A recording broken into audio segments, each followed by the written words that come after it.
Firaun.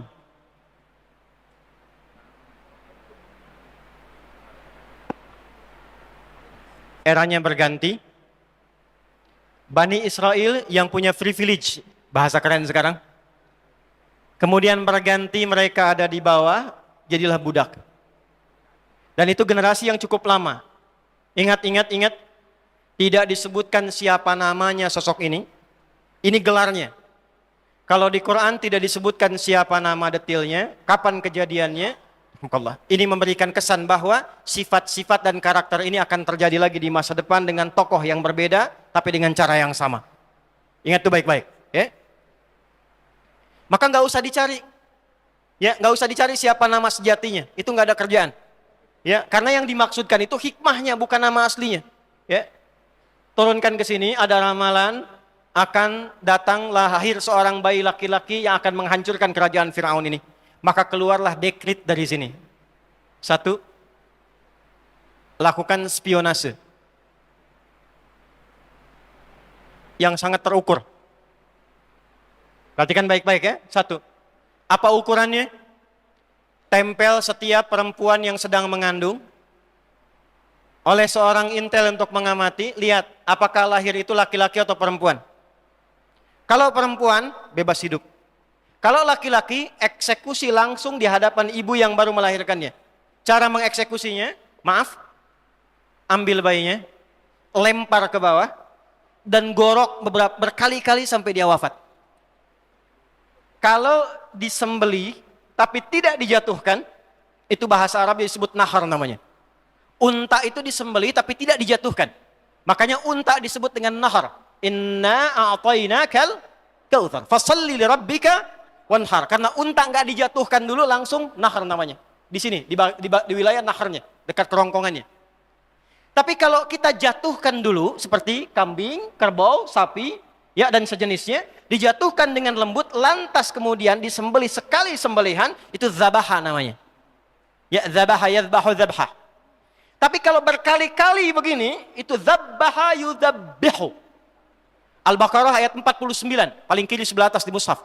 Wa idh najjaynakum min ali fir'auna yasumunakum su'al azab yudhabbihuna abna'akum. Itu saking kejamnya Fir'aun, setiap intel itu mesti membawa pisau yang sudah tajam terasa. Kalau lahir laki-laki, bayi merah, langsung ambil, jatuhkan di hadapan ibu yang melahirkannya, gorok sekali-kali, berkali-kali sampai dia meninggal.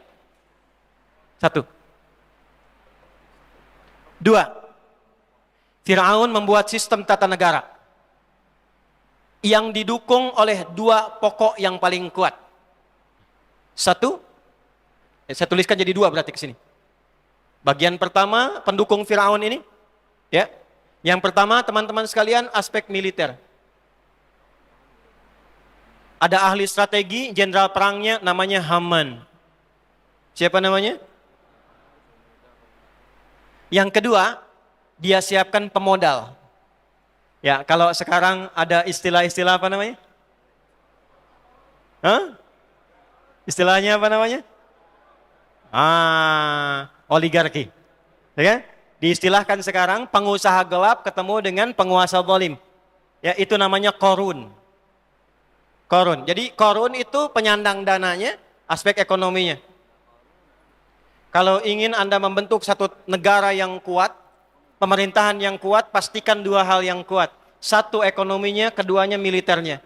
Teori ini sudah dipraktikkan oleh Firaun. Dia punya kuasa karena punya militer yang kuat, jenderal yang hebat, ahli strategi. Yang kedua punya penopang dana dari bidang ekonominya, yaitu Qarun.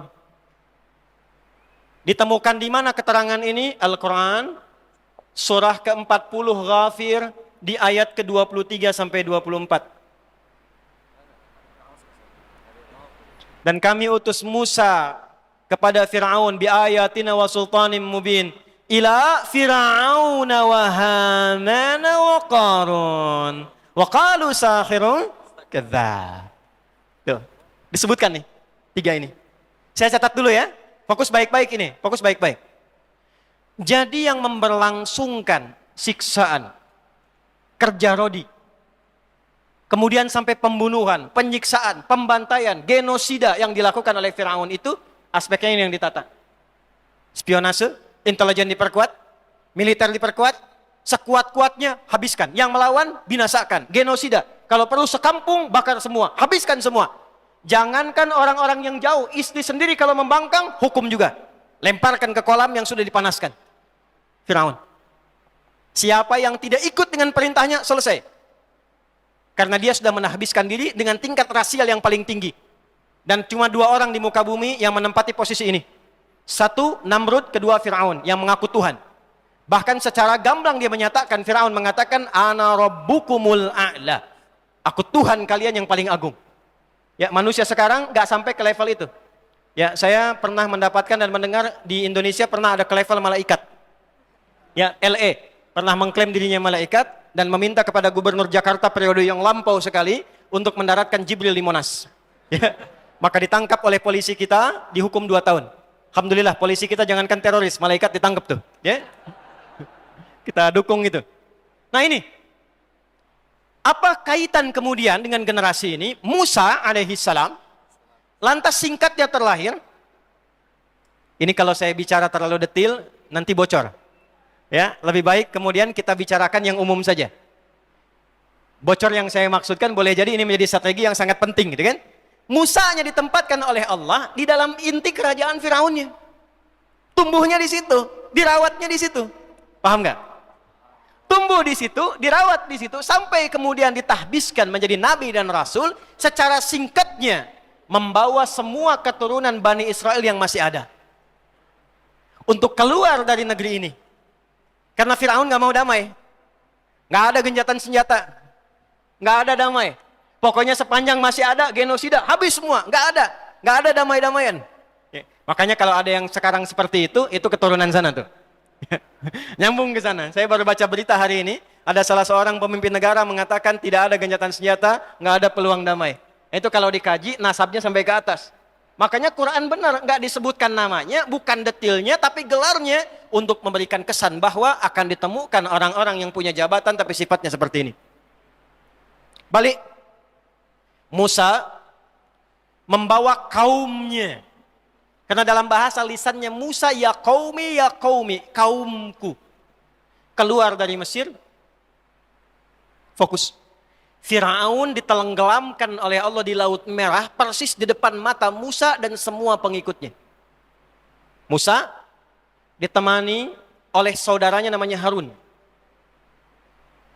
Musa punya bapak namanya Imran, bukan Imran yang bapaknya Maryam, tapi Imran yang lain.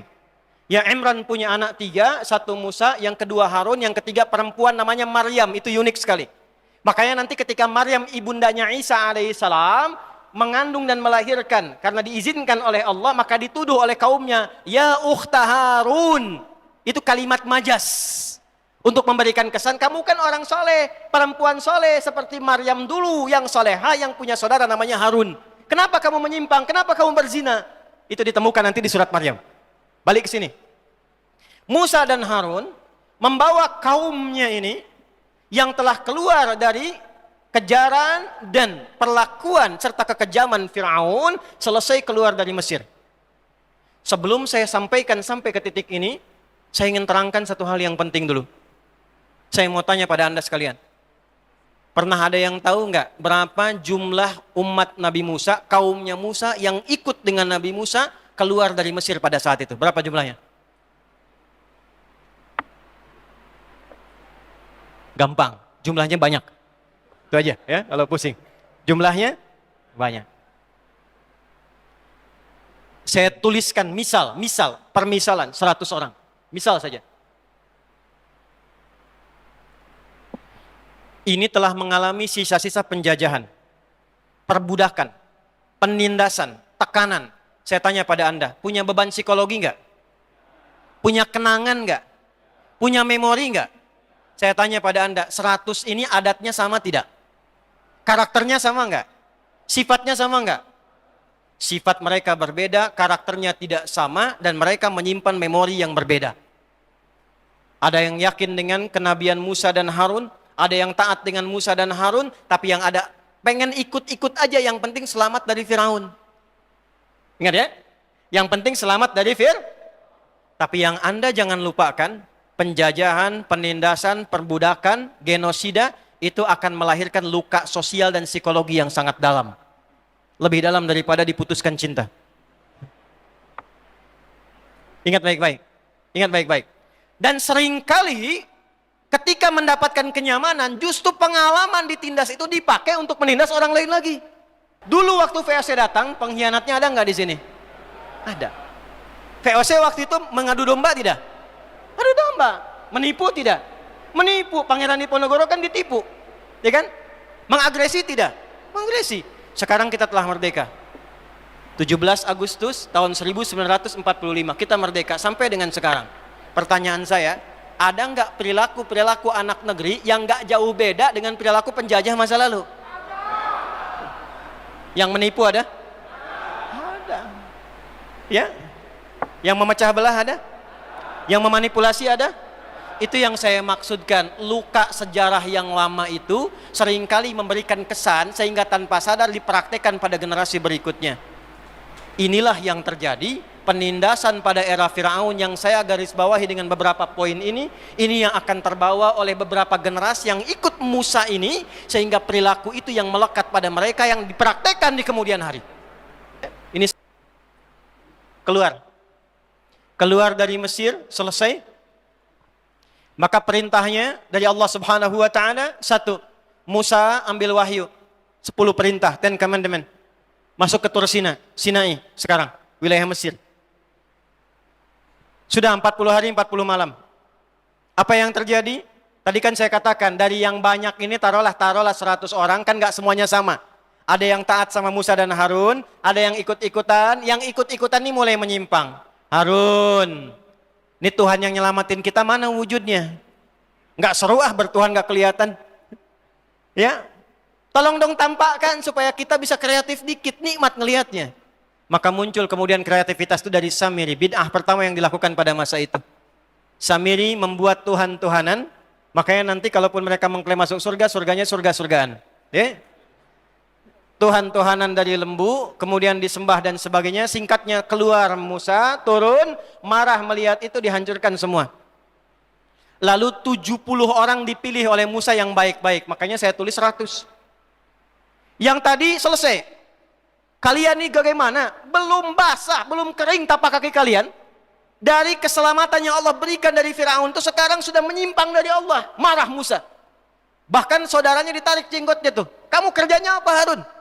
Kata Harun, ya Musa, jangan begini. Khawatirnya kita jadi fitnah nanti. Ya? Maka ketika tenang Musa itu, apa yang terjadi kemudian? Quran surah ke-7 ayat 155. Quran surah 7 ayat 155. Musa memilih 70 orang.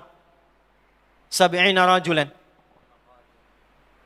Di bawah 70 orang ini yang soleh-soleh, limiqatina, untuk minta tobat kepada Allah Subhanahu wa taala. Ya Allah, aku akui mereka memang salah. Tapi engkau kalau mau hukum, ya hukum saya sekalian di sini. Dengan hamba-hambamu yang soleh. Ya kan? Perhatikan cara Nabi itu kalau memohon itu dengan menggunakan kalimat menyentuh sehingga sulit kemudian ya untuk ditolak. Sulit untuk ditolak. Kalau rahmat pasti diberikan, kalau permintaan pasti dikabulkan. Maka apa yang terjadi? Allah sampaikan, yang salah tetap dihukum, yang baik-baik diberikan kebaikan. Maka ketika diterima taubat mereka itu, mereka mengatakan, inna hudna ilaika. Ayat 156-nya. Paling kiri sebelah atas. Quran surah 7 ayat 156. Inna hudna ilaika. Hudna. Hudna, kami kembali tobat kepadamu ya Allah untuk mendapatkan dan mengikuti petunjukmu. Hudna. Kata dasarnya, pelakunya disebut dengan hadu. Sifat keadaannya disebut dengan Yahud. Orangnya disebut dengan Yahudi. Ketemu Yahudi sekarang? Bani Israel sudah ada? Yahudi sudah ada? Baik, jadi hudna ilaika. Orang-orang yang bertobatnya disebut dengan hadu. Hadu di Quran surah kedua ayat ke-62. Innal ladzina amanu wal ladzina hadu wan nasara, dan seterusnya ayat. Al-Yahud pertama ditemukan di Al-Baqarah ayat 120. Walan tarda ankal yahudu walan nasara hatta tattabi'a millatahum. Ini asal katanya. Ada yang membaca dari garis silsilah disambungkan ke Yahuda ke sini. Jadi Yahudi itu umatnya generasi yang tersambung sampai ke Nabi Musa, sampai ke kini, yang kalau ditelusuri generasinya ke sini ke Yahuda. Jelas? Tapi yang lebih kuat, karena generasi ini sudah selesai, sudah bercampur semuanya, sudah berbaur semuanya, secara DNA itu sudah semua menyebar, maka yang paling mudah dipahami timbangannya kembali kepada Al-Quran. Wa muhaiminan alaih. Ini. Hudna ilaih. Jadi Yahudi itu asalnya sifat, karakter yang menunjukkan komitmen untuk taubat. Yahudi itu orang taubat yang pengen baik lagi. Yang pengen tidak musyrik lagi. Yang tidak membunuh lagi. Yang tidak ngeyel lagi. Itulah Yahudi. Jelas sampai sini? Baik, kita temukan ini ya. Udah. Lalu apa yang terjadi? Diterima taubatnya oleh Allah, lalu turunlah ayat 157.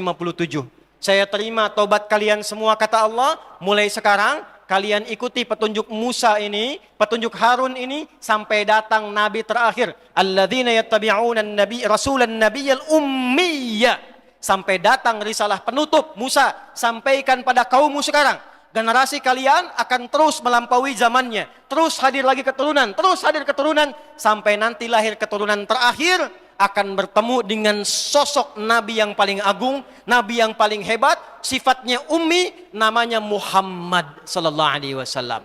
Maka disebutkanlah nama Muhammad dalam kitab mereka Taurat, sampai kemudian dilestarikan sampai ketemu di puncak Nabi yang terakhir sebelum kedatangan Nabi Muhammad sallallahu alaihi wasallam, yaitu Nabi Isa alaihi salam. Jadi nama Nabi Muhammad tersebut dalam Taurat, tersebut dalam Injil, tersebut dalam kitab-kitab sebelumnya. Sudah disebutkan. Maka singkatnya, menerima mereka semua, lalu kemana kami ya Allah belum menemukan tempat sekarang? Maka disebutkanlah kemudian firman Allah, balik lagi ke tempat asal yang engkau di situ dapat diterima dengan damai. Bapak moyangmu pernah di situ, Ibrahim alaihissalam, Ishak lahir di situ, Yakub pernah tumbuh di situ, hidup damai dengan orang-orang yang ada di sana, balik ke sana lagi. Maka dibimbing ya mereka itu semua untuk memasuki kembali bumi Palestina yang tadi sudah dihapus. Kesini lagi. Al-Maidah dari ayat 21 sampai dengan 24. Ya, dari kanan dulu ke bawah. Ya qaumi dukhulul ardal muqaddasata allati kataballahu lakum. Wahai kaumku, kata Musa, ayo Allah sudah tetapkan nih tempat yang paling aman buat kita semua. Dijamin damai dengan penduduk aslinya. Jadi ke situ itu bukan untuk menguasai. Bukan untuk mengklaim itu negeri kami, bukan. Perintah Allahnya datang ke situ supaya bergaul dengan penduduk negerinya. Yang memang mereka kakek moyangnya dulu pernah tinggal di situ, akrab dengan penduduknya. Kalau ke situ ngikuti sistemnya, ikut damai hidupnya, tenang di dalamnya, jangan bikin ulah lagi. Bukan diminta untuk mengklaim ini tanah engkau, bukan. Nggak ada begitu. Ya, jadi hoax kalau ada klaim demikian. Jelas ya? Ya, kalau disebutkan, ya maaf, dalam kitab-kitab yang disucikan saya tidak sebutkan namanya, Anda sudah tahu. Misalnya ada persepsi demikian, maka itu hoax yang paling populer di muka bumi saat ini. Ya, saya berani mengatakan demikian karena di kitabnya juga tercantum seperti itu. Jelas sampai sini? Oke. Balik ke sini, belum selesai, sabar ya. Yuk berangkat. Apa komen mereka? Begitu Musa perintahkan, ya Musa inna fiha qauman jabbarin. Musa, nggak mau ah. Di sana banyak orang-orang kuat. Wah, kuat mereka itu, hebat-hebat. Ya, qauman jabbarin, yang kuat, yang kokoh, yang hebat-hebat. Ada sebagian tafsir menyebutkan itulah suku Palestina. Palestina. Makanya kalau sekarang berjuang hebat-hebat, kuat-kuat, kokoh dan sebagainya. Dari dulu emang begitu. Musa nggak mau ah. Di sana sudah ada golongan kuat, hebat-hebat, keras mereka itu, kami nggak mau masuk. Yang paling dahsyatnya, lihat komennya di ayat 24-nya. Izhab anta wa rabbuka faqatila inna hahuna qa'idun. Kalau masih maksa, Musa kamu aja dengan Tuhanmu, pergi dulu ke sana, taklukkan dulu Palestina. Kalau sudah menang, kabari kami di sini. Kami duduk-duduk dulu. Kalau udah menang, kabari, baru kita masuk sama-sama. Tolong catat kalimat ini. Ini menunjukkan bahwa DNA dari Yahudi yang terbawa sampai umatnya Musa yang selamat itu tetap membawa sifat ketakutan yang dalam. Bahasa kerennya sekarang ada sifat pengecutnya. Ketakutan yang dalam. Saya tulis ya. 1, 2, 3, 4. 4. Penakut. Penakut. Makanya beraninya dari atas pakai pesawat. Bom, bom, bom, bom, bom. Nggak berani hadapan satu-satu. Karena penakut. Dari dulu begitu. Ya, dari dulu. Dah, saya percepat. Saya mau masuk ke ujungnya. Karena ada peristiwa seperti itu, sudah dihukum.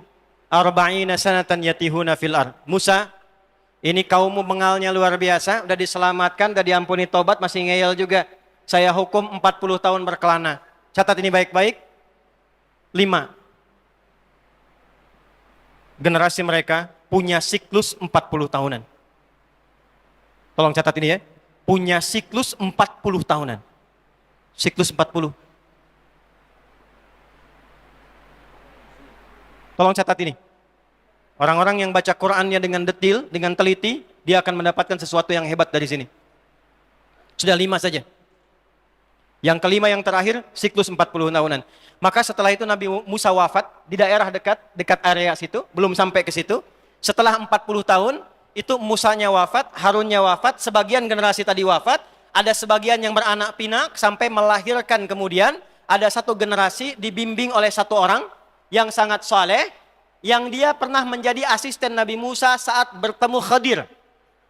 Ya, Khadir alaihi salam. Jadi kalau baca dengan benar bukan Khidir tapi Khadir. Ya, Khadir. Di surat Al-Kahf masih ingat ada 4 kisah viral?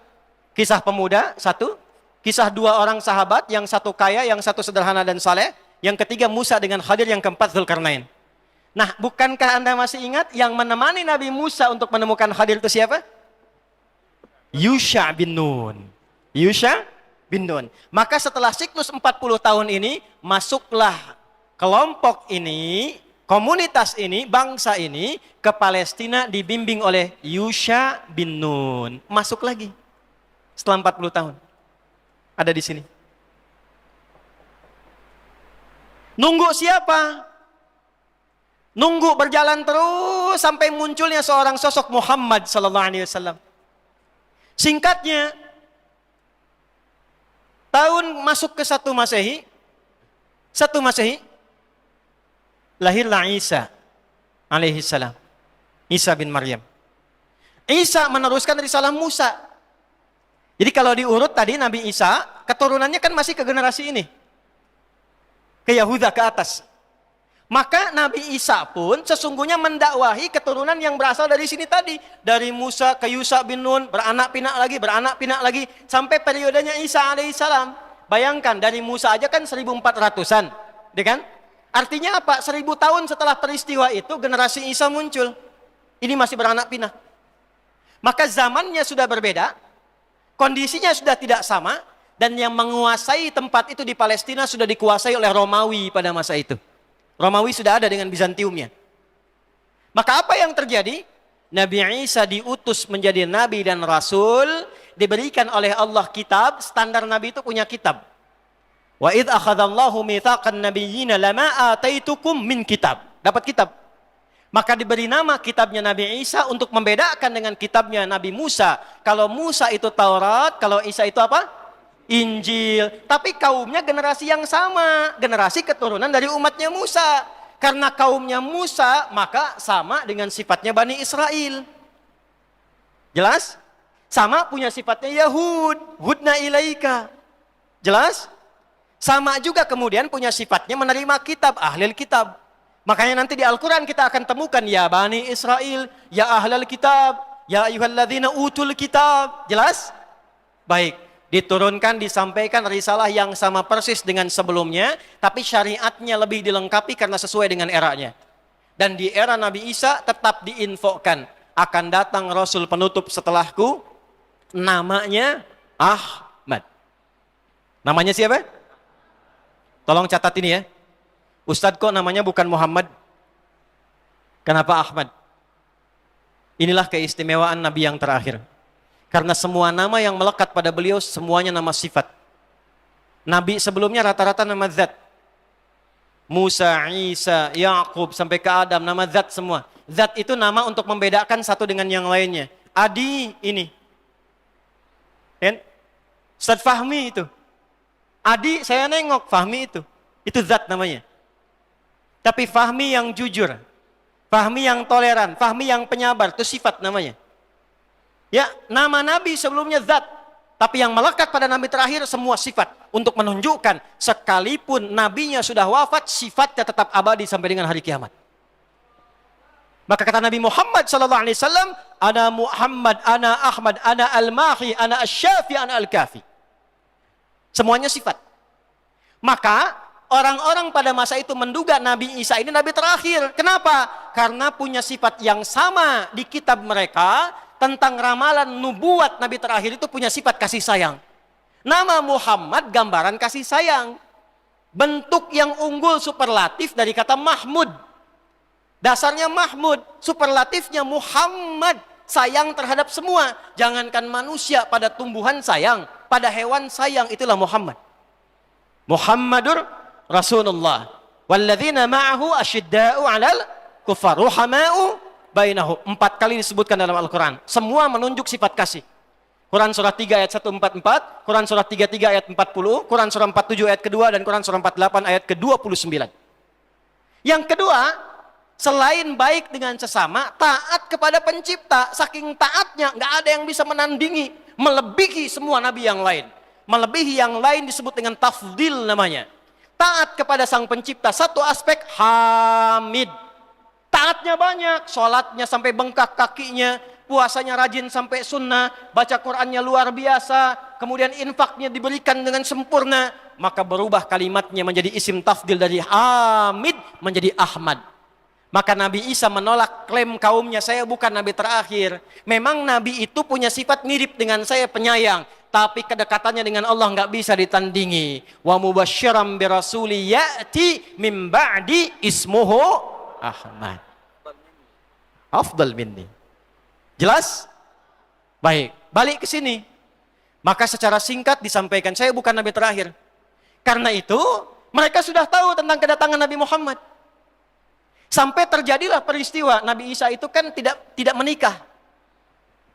Ya, diangkat oleh Allah usia 33 tahun. Ya, masih pemuda. Diangkatnya usia berapa? 33 tahun. Makanya yang bisa diteladani dari beliau itu adalah kasih sayangnya, ajaran kasihnya. Tapi nggak bisa ditiru rumah tangganya karena nggak pernah nikah. Nabi Muhammad paling komplit. Nikah iya, pemimpin iya, ya, dan segala aspek lainnya. Secara singkat, Nabi Isa di eranya saja ketika mendakwahi, maka kaum-kaum nih keturunan ini yang tadi ikut dari generasi Musa beranak pinak masih saja mewarisi sifat-sifat yang tertanam secara psikologis dari sejak mereka ditindas oleh Firaun. Isa pengen begini, Isa pengen begitu. Nggak bisa, Tuhannya pengen begini, nggak bisa ikut kalian. Kalau memang nggak bisa, kamu mati sekalian. Dikejar. Seperti Nabi sebelumnya pernah dieksekusi. Nabi Zakaria itu dibunuh. Nabi Yahya itu dibunuh. Dan Nabi Isa pun dikejar untuk disalib dan dibunuh. Diselamatkan oleh Allah. Inni mutawaffika wa rafi'uka ilaihi, di Ali Imran. Nabi Isanya diangkat, diserupakan di antara mereka, lalu kemudian itulah yang disalib. Secara singkat, orang-orang ini kemudian berkehidupan di situ, di bawah kekuasaan Romawi, berkembang, muncul ide kemudian. Bagaimana kalau kita berontak saja kepada penguasa ini?